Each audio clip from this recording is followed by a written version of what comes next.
Buenos días. El día de hoy vamos a dar inicio a la reunión semanal sobre cirugía de columna. El tema que vamos a tratar el día de hoy, vamos a empezar que en este caso clínico tenemos un paciente adulto, tiene 41 años. El motivo de consulta de nuestro paciente es que se le están encalambrando las manos. Cuando indagamos más sobre la enfermedad actual de nuestro paciente, nos damos cuenta de que viene con un cuadro clínico de 5 meses de evolución, consistente en parestesias en las 4 extremidades, asociado a debilidad y alteración en los esfínteres. En la última semana, nuestro paciente ha presentado un deterioro neurológico, especialmente por una dificultad para la marcha. Al examen físico, encontramos un paciente con una cuadriparesia, con un mayor compromiso en las extremidades inferiores. Notamos que tiene un nivel sensitivo abdominal y tiene una jiba en la región dorsolumbar. Al paciente le solicitaron unos rayos X panorámicos, son estos que les estoy mostrando, y posterior a esto decidimos solicitarle una resonancia de columna total. A simple vista podemos ver una deformidad dorsolumbar, pero cuando examinamos la resonancia en el nivel cervical nos damos cuenta de que el paciente tiene cambios de mielopatía cervical.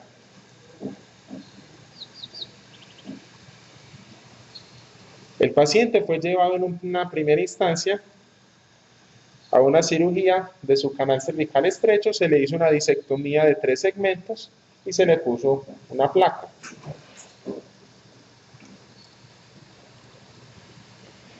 El paciente posteriormente tuvo una mejoría en la fuerza de sus extremidades superiores, pero continuó con un dolor discapacitante en la región dorsolumbar, con contractura en las extremidades inferiores y dificultad para la marcha.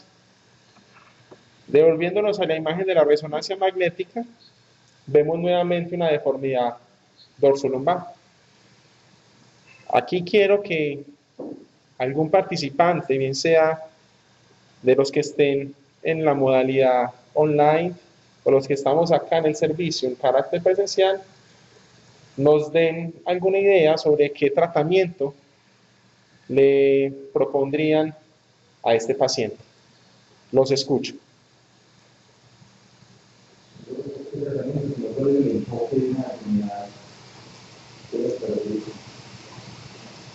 ¿Qué enfoque le darían a un caso con este tipo de deformidad?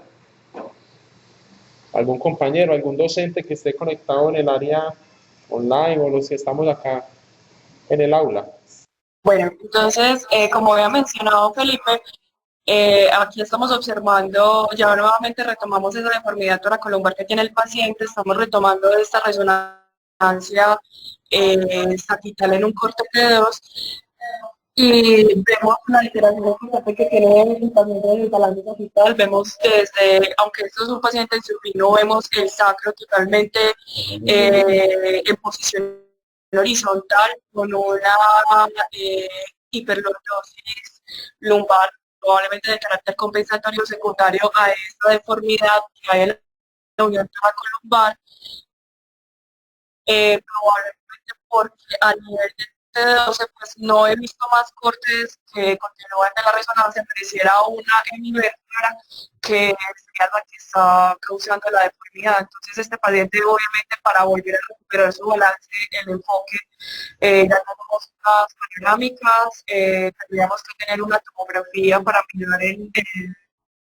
bastante, pues con más detalle la anatomía ósea para una instrumentación y obviamente tendría que ser llevado a un tratamiento quirúrgico en donde el principal enfoque sería hacia esos dos cuerpos vertebrales de la autora columbar, probablemente tocaría hacer una osteotomía o una esterectomía sacando esos dos cuerpos vertebrales y haciendo una instrumentación amplia.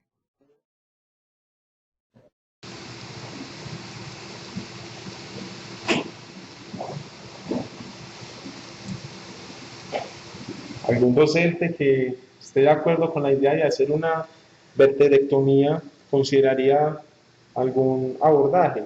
¿Hay algún beneficio en abordaje anterior versus posterior?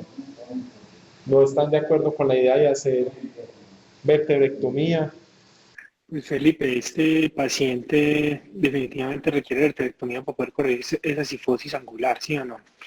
Y pues eso todo se puede hacer desde atrás. Pocas veces en este tipo de cifosis tan angulares se entra vía anterior inicialmente. Pues la vía anterior se podría hacer en un segundo tiempo según la corrección, pero primero toda la vertebrectomía desde atrás con la instrumentación y la reducción. Pues lo que pasa es que depende, a ver, en los acondroplásicos es bastante frecuente la cifosis cervical y la cifosis toracolumbar.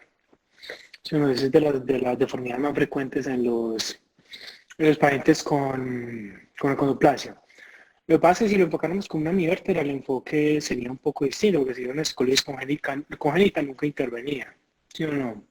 Con una progresión de una cifosis de valor angular muy alto, ¿sí?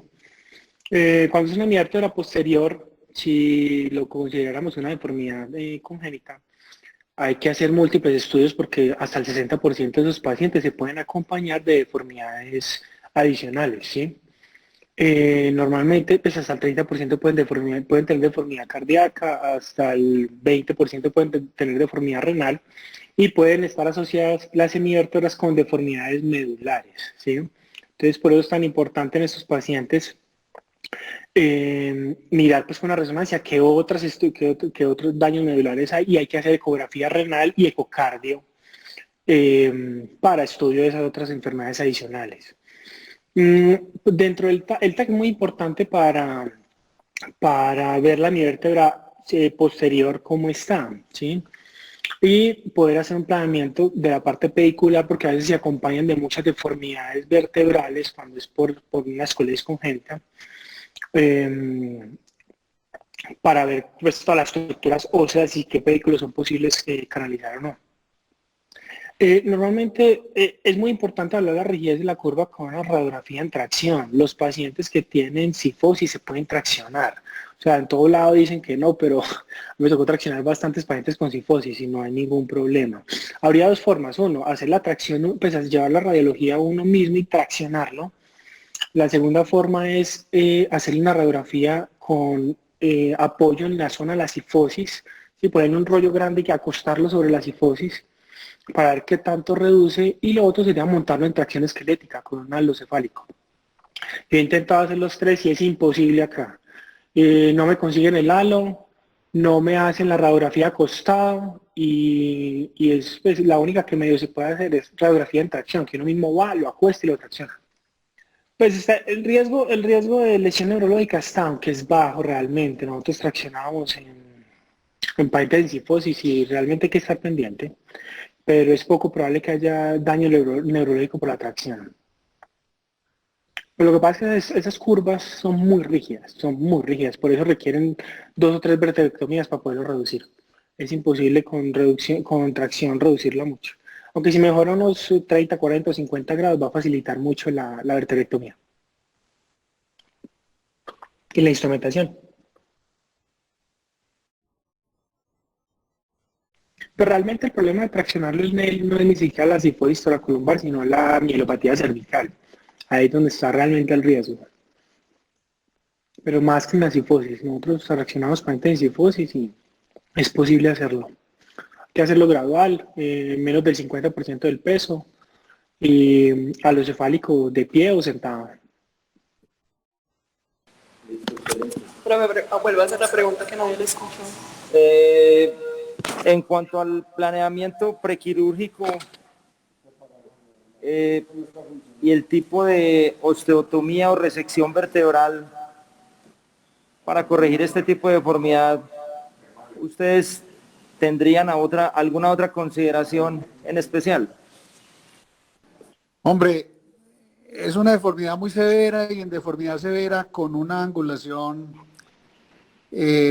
tan importante como esta, que es una deformidad en ángulo agudo, pues de entrada se sabe que lo único que va a mejorar la alineación, que es uno de los objetivos de la cirugía pues, es una resección vertebral, que en este caso, por tratarse de una deformidad de tipo angular y no una deformidad tendida, pues obviamente la vertebrectomía es la opción. Y además de vertebrectomía, la vía posterior, porque generalmente este tipo de imágenes es frecuente en deformidades congénitas. Esto no es frecuente en escoliosis idiopática del adolescente. Entonces uno cuando ve esa imagen, ya sabemos pues que este paciente tiene tiene una enfermedad sindromática, tiene una curva sindromática, pero cuando uno ve esa imagen es muy sugestiva de una deformidad en ángulo agudo de una hemivértebra, o sea, es una deformidad congénita. Y el abordaje que uno sabe que va a mejorar la alineación del paciente es un abordaje posterior. Esa vértebra, encontrarla por delante, pues es muy difícil y a veces puede ser imposible. Entonces, esa vértebra prácticamente está saliendo por detrás, es decir, abordando, si él tiene una deformidad más coronal, por la convexidad, pues esa vértebra está prácticamente afuera. Entonces, a pesar de que es un procedimiento técnicamente muy demandante, lo único que le da a uno la posibilidad de mejorar una curva que tiene más de 100 grados en el ángulo de cobre en la sagital, pues es una vertebrectomía que le puede ofrecer a uno 30, 35, 40 grados de corrección. En el estudio del periápex preoperatorio uno tiene que planear que va a hacer unas osteotomías tipo Ponte, tanto arriba como abajo, por lo menos 2 o 3 niveles arriba, 2 o 3 niveles abajo, con el fin de soltar la deformidad, que es una deformidad que se ve que es rígida. Yo no creo que este paciente en estudio dinámico, obviamente hay que hacerlo como dice William, pero yo no creo pues que vaya a tener alguna elasticidad en esa curva. La curva es una curva estructurada. Entonces, la planeación incluye osteotomías tipo Ponte en la parte, en el periápex, arriba y abajo, 2 o 3 niveles respectivamente. Y de entrada es una vertebrectomía que ojalá, es una resección de columna vertebral, ojalá hecha por vía posterior, repito, por las ventajas que da el abordaje posterior en estos pacientes. Otra cosa, y para todos, dentro de la planeación periquirúrgica también es muy importante ver el grado de corrección. Si se ve un grado de corrección muy amplio, es posible que no requiera un abordaje anterior para poner un injerto estructural, ¿sí? Si queda cifótico, es importantísimo poner un puntal de peroneo, de tibia, adelante para que no falle la instrumentación. Y tener presente que es posible que requiera doble barra con múltiples conectores por la vertebrectomía. Definitivamente ustedes consideran que no hay ninguna otra alternativa excepto una vertebrectomía para corregir esta enfermedad. La única forma de corregirla es con vertebrectomía, no tiene ninguna otra alternativa. A la severidad de la deformidad, ya lo dijo el doctor Rivera, ¿qué límite tenés vos para considerar una vertebrectomía? O en general, de todos. Pues las consideraciones son si uno tiene una curva que es relativamente elástica, si corrige un porcentaje importante son correcciones que se acercan al 50% en los estudios dinámicos. Si eso es así, probablemente uno se la puede jugar con osteotomías posteriores, Ponte o Smith Peterson. Uno con eso se la puede jugar, sabiendo que cada osteotomía tipo Ponte le da a uno de 5 a 7 grados de corrección, pues uno suma 3 arriba, 3 abajo, serían 6 por 7, 42 grados podría uno, en teoría, corregir con osteotomías posteriores. Con una osteotomía de extracción pedicular uno puede obtener un porcentaje más alto, quizás 20, 25 grados. Eso variará obviamente en cada caso, pero correcciones para deformidades tan grandes, repito, correcciones que se acerquen a 100 grados de COB por debajo o por encima de ese nivel, pues la vertebrectomía pues es prácticamente mandatoria si uno quiere obtener una buena corrección.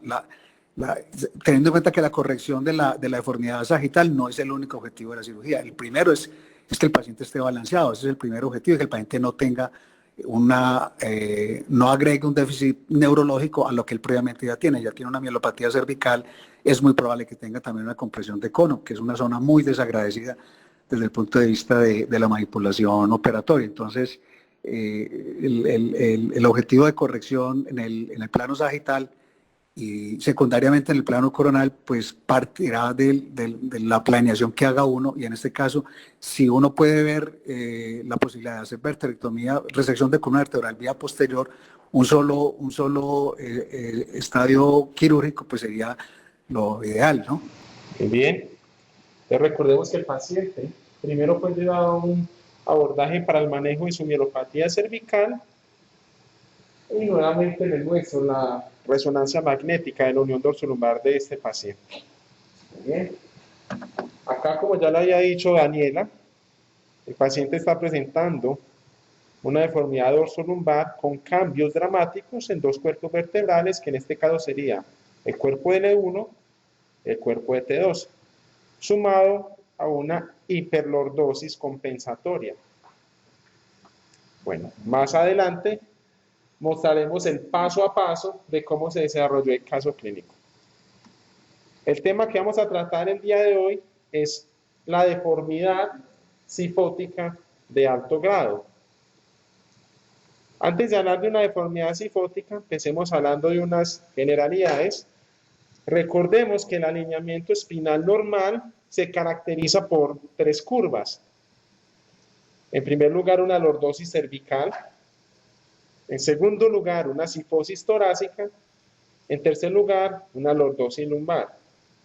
Estas curvas juntas forman el balance sagital, en el cual el centro de gravedad del cuerpo se mantiene sobre el eje cabeza, columna, pelvis y pies. Generalmente se acepta que la lordosis cervical varía entre 30 y 40 grados. La cifosis dorsal puede variar entre 20 a 40 grados. Y por último, la lordosis lumbar puede variar entre 20 a 45 grados. Tenemos que recordar que estas son medidas que se toman en pacientes de pie y que idealmente debemos ver la columna como un conjunto, no separar cada columna como una parte por su lado, sino hablar de una columna como un ser único.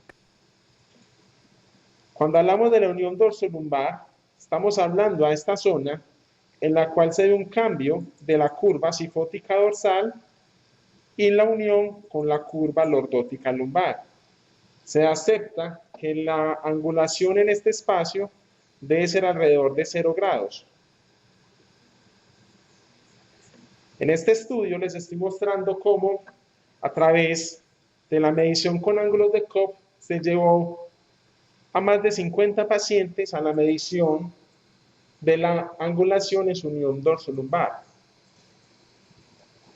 Les voy a decir que todos los pacientes eran pacientes sanos, no presentaban ningún tipo de antecedente de cirugía de su columna vertebral y tampoco presentaban algún grado de dolor. ¿Qué encontraron? Muy bien. Primero, encontraron que la angulación en la unión dorsolumbar varía entre 0 y 9 grados con una media en 4.5 grados. Para los autores, la unión dorsolumbar se vio desde T11 hasta L2 y encontraron que los pacientes que tenían una angulación mayor a 10 grados empezaban a presentar alguna angulación fuera de lo normal y el principal síntoma fue dolor. Pero, ¿qué tan frecuente es encontrar una deformidad cifótica en la población general? Bueno, es una prevalencia un poco baja. Se dice que hasta un 4 o un 8% de la población general puede presentar alguna deformidad cifótica, pero hay un grupo de pacientes que pueden presentar una prevalencia mucho más alta. Esos pacientes, acá los tengo, son los pacientes que tienen esta enfermedad, que es la acondroplasia, donde vemos que la prevalencia puede ser tan alta hasta de un 79%. Vemos una comparación entre un adulto, donde la prevalencia de deformidad cifótica varía entre un 4 y un 8%, o en pacientes con acondroplasia, que sus deformidades pueden ser tan altas hasta de un 79%. Esta deformidad va cambiando a medida que el paciente va comenzando a caminar. En temas generales, no voy a ahondar mucho en la acondroplasia. Esta es una enfermedad que se caracteriza por ser la displasia ósea más frecuente, afecta alrededor de 1 cada 30.000 nacidos vivos. Es un desorden que se causa por la alteración en el factor de crecimiento del receptor óseo número 3 y se caracteriza no solo por presentar enanismo con extremidades cortas, o sea, una rizomelia, sino también en el tema que nos vamos a entrar son las deformidades espinales. Estos pacientes suelen presentar deformidad escoliótica, una estenosis en el canal lumbar y en el canal cervical, y el tema que nos trae hoy tienen gran presentación de la cifosis toracolumbar. Para empezar a entender este tema, vamos a empezar a mostrar las diferencias que presentan los pacientes con acondroplasia en comparación con la población general en cuanto al balance espinopélvico.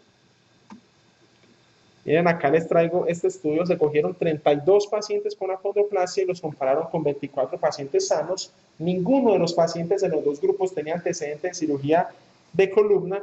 Y miren cómo está mostrando las marcadas diferencias en los balances espinopélvicos, de las medidas espinopélvicas entre estos dos grupos de pacientes. Acá les estoy mostrando en rojo cómo el pelvic tilt en los pacientes con acondroplasia era mucho menor en comparación a los pacientes adultos de la población general. Y miren acá, cómo la cifosis dorsolumbar en los pacientes con acondroplasia sin tener síntomas ya tenían un valor de lo que previamente habíamos definido como anormal. Miren que acá la mayoría de los pacientes tenían alrededor de 10 grados, mientras los pacientes de la población normal tenían una angulación cifótica en la columna dorsolumbar de 0.39. ¿Estas medidas en qué se pueden representar en estos pacientes? Muy bien, como tienen un pelvic tilt menor, los pacientes presentan una horizontalización del sacro, y como tienen mayor grado de cifosis dorsolumbar, los pacientes presentan una hiperlordosis lumbar compensatoria, que sumado a cambios en la estructura de la pelvis, que puede ser contracturada, puede presentar unas alas ilíacas mayores que están más elevadas que en la población general, están buscando hacer un balance para que así estos pacientes puedan deambular. Entonces, ¿por qué hacen tan frecuentemente cifosis en la unión toracolumbar? Bueno, recordemos que la osificación cartilaginosa empieza en la edad fetal, inicia en la región dorsolumbar y luego se esparce en sentido craneal y caudal. Muy bien. Tenemos acá los centros de osificación. Tenemos el centro que va a estar en el centro de la vértebra y dos centros posteriores que va a estar simplemente en la región anterior de los pedículos. La unión de estos centros forma la sincondrosis y cuando se da la fusión, cuando se cierra el crecimiento de estos centros de osificación, se detiene el ensanchamiento del canal espinal. ¿Qué pasa en los pacientes con acondroplásicos? Como tiene una alteración en la osificación cartilaginosa, el crecimiento longitudinal del cuerpo vertebral no se produce de una manera adecuada, por lo cual con el paso del tiempo, los platillos terminales de las vértebras de estos pacientes, como no tienen una adecuada osificación y a medida que va pasando el tiempo, van empezando a presentar acuñamientos. Miren acá como salen de la gráfica, presentan acuñamientos tan severos que pueden llegar a presentar estas vértebras en cuñas y una marcada cifosis dorsolumbar.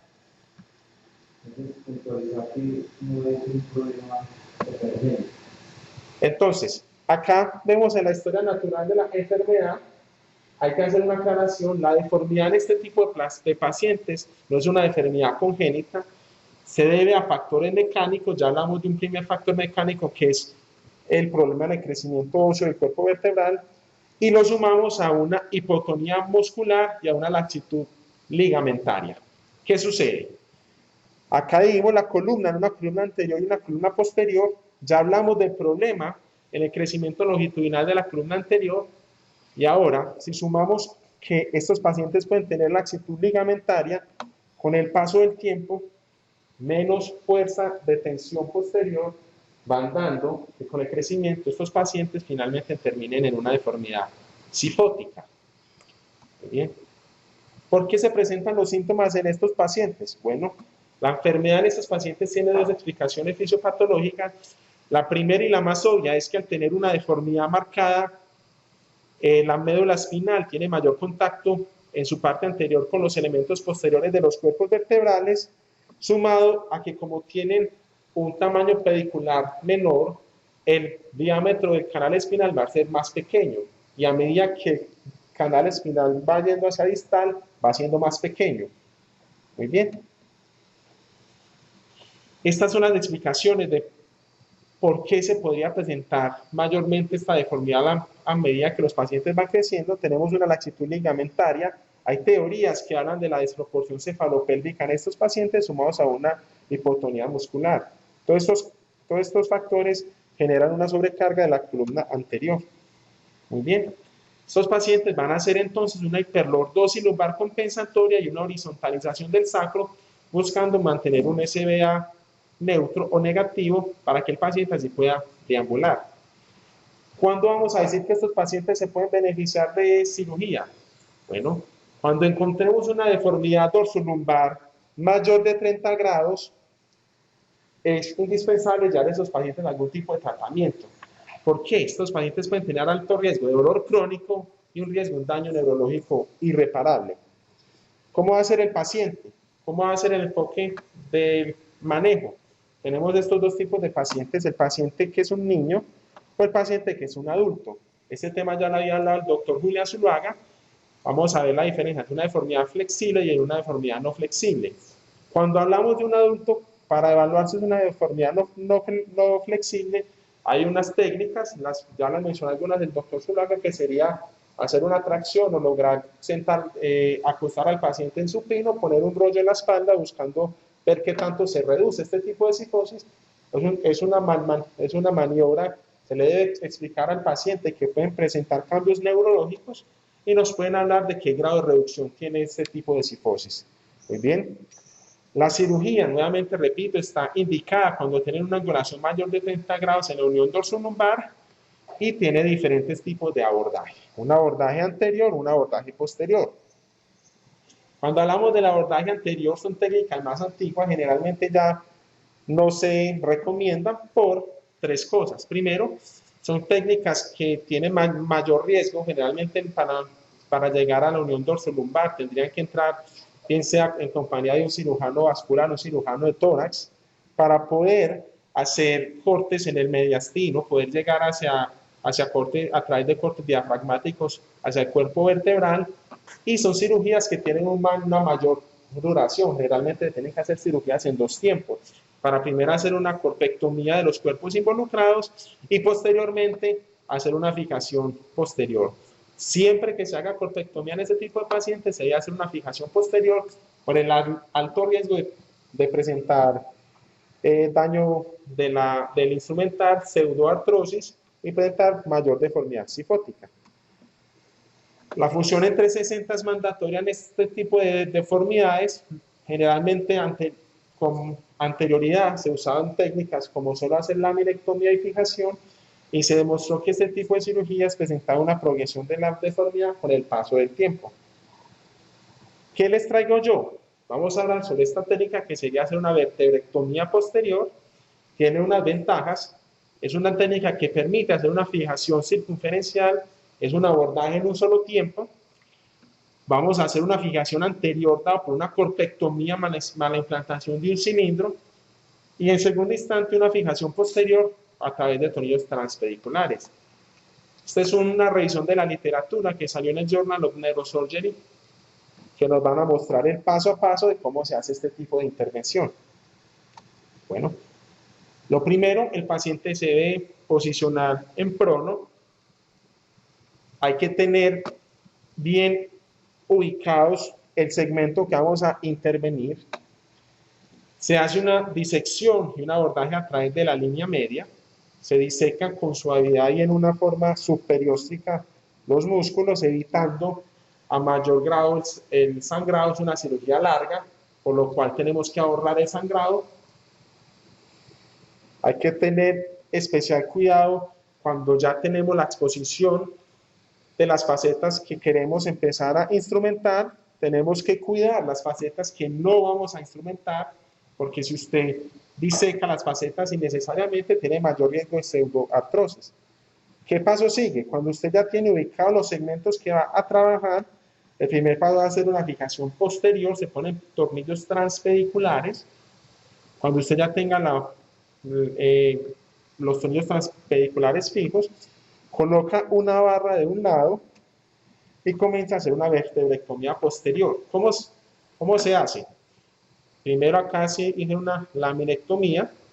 Miren acá como nos está mostrando a través de una fresa, cómo a través del pedículo se puede ir llegando al cuerpo vertebral.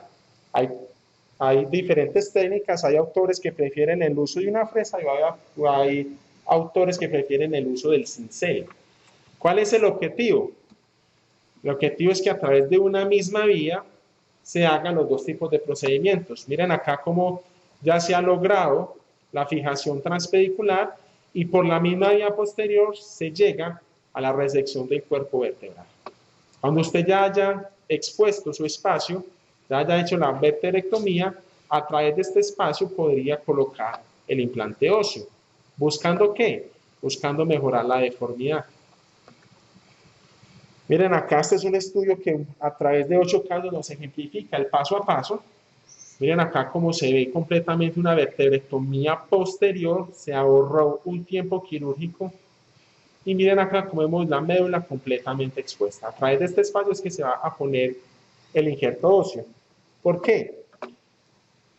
Acá se le va a hacer vertebrectomía a este cuerpo vertebral en cuña.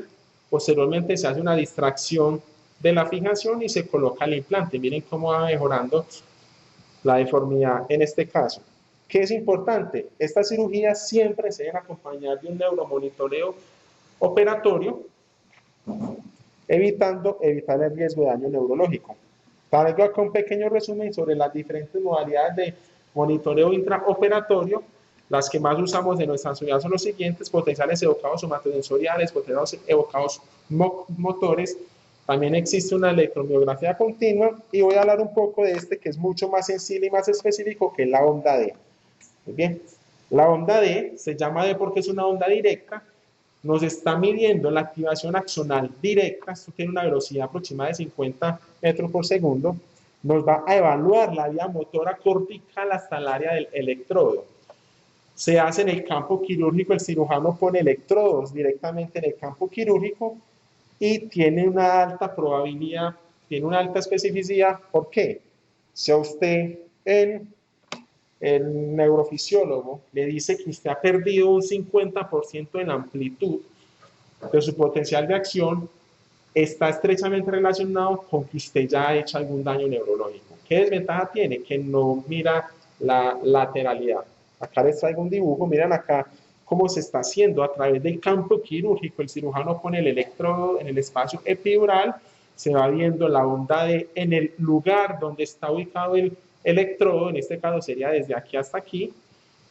El neurofisiólogo está evaluando el tamaño de estas ondas, es un potencial de acción, y si en algún momento el tamaño de esta onda disminuye un 50%, tiene alta especificidad para decir que hay un daño neurológico. ¿Cuáles desventajas tiene? Muy bien, no nos permite ver la lateralidad. El cirujano es el que tiene que poner el electrodo en el campo quirúrgico, pero tiene la ventaja que son medidas más directas. Les voy a mostrar el paso a paso de cómo se hizo la resolución de este caso clínico. Nuevamente acá les traigo, este es el paciente de caso. Vemos acá la resonancia magnética, cómo tiene una deformidad cifótica en la unión dorso-lumbar. Este es el cuerpo de T2, este es el cuerpo de L1, sumado a una marcada hiperlordosis lumbar compensatoria. Vemos acá las radiografías dinámicas del paciente, este paciente sentado, y vamos a ver el paso a paso. Miren acá el paciente cómo está ubicado en la mesa de cirugía. Miren acá cómo se está viendo la deformidad que presenta este paciente en la unión dorso-lumbar. Se hizo una disección por la vía media, se expuso la columna vertebral. Hay que tener presente que como van a tener una hiperlordosis lumbar, la exposición acá suele ser más peligrosa porque va a presentar unos planos más profundos. Acá ya tiene la fijación posterior. Miren cómo se hizo una vertebrectomía en un solo tiempo, no hay necesidad de hacer primero vía anterior y vía posterior. Se hizo una vertebrectomía. Se hizo una vertebrectomía en un solo tiempo. Miren acá cómo ya está completamente expuesta la médula. Este paciente tiene neuromonitoreo operatorio.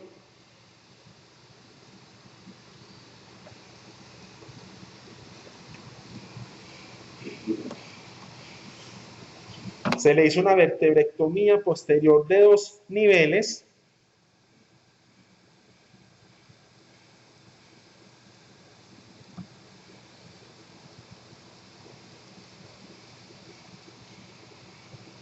Acá voy a ejemplificar en un esquema qué fue lo que se hizo. Estos fueron los 2 niveles que se le hizo la vertebrectomía. Posteriormente se le hace una distracción buscando recuperar y ganar disminuir esa hiperlordosis lumbar.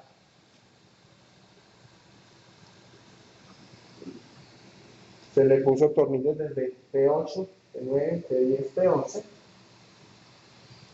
L2, L3, L4. Voy a hacer énfasis en que los diferentes estudios dicen que la fijación, el nivel más caudal debería ser L4 porque estos pacientes requieren del movimiento que permite la unión lumbopélvica para poder desplazarse.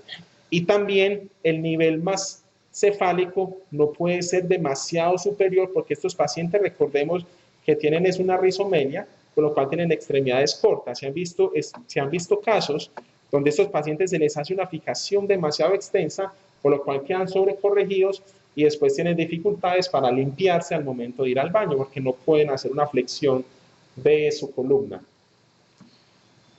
Se le hizo corpectomía a estos dos niveles, se puso la barra, se le va a hacer una distracción a la barra y posteriormente se le va a colocar un cilindro, buscando mejorar completamente el balance sagital de este paciente. Todo este tiempo, todas estas maniobras se le hicieron en un mismo tiempo quirúrgico a través de una vía posterior. Acá tenemos el resultado postoperatorio del paciente. Miren cómo tiene doble barra. No encontré estudios que me estudiaran la utilidad de la doble barra en deformidad psicótica, pero sí hay estudios que nos hablan de la utilidad de la doble barra en escoliosis idiopática juvenil. ¿Por qué se usa doble barra? Acá la pueden ver más fácil en una vista AP. Cuando usted usa doble barra, la carga se va a distribuir en estas barras, por lo cual hay menor riesgo de que haya un pull-out del material. Se compararon estudios, pacientes que se les hizo fijación con una barra versus con dos barras, el riesgo de sangrado es el mismo, el tiempo quirúrgico es el mismo, pero el riesgo de pull-out del material disminuye cuando usted distribuye la carga en estas barras. Vamos a ver la foto preoperatoria de nuestro paciente. Miren acá cómo tiene una angulación cifótica dorsolumbar de 101 grados. En el posoperatorio, miren cómo gana casi un 70%, miren cómo queda cercano a 30% la angulación cifótica del paciente. Ya aquí les traigo las dos fotos completamente comparadas. Miren el preoperatorio, la angulación marcada de la unión dorsolumbar y el posoperatorio, miren acá, cómo a través de un cilindro expansible se logró mejorar el balance sagital del paciente.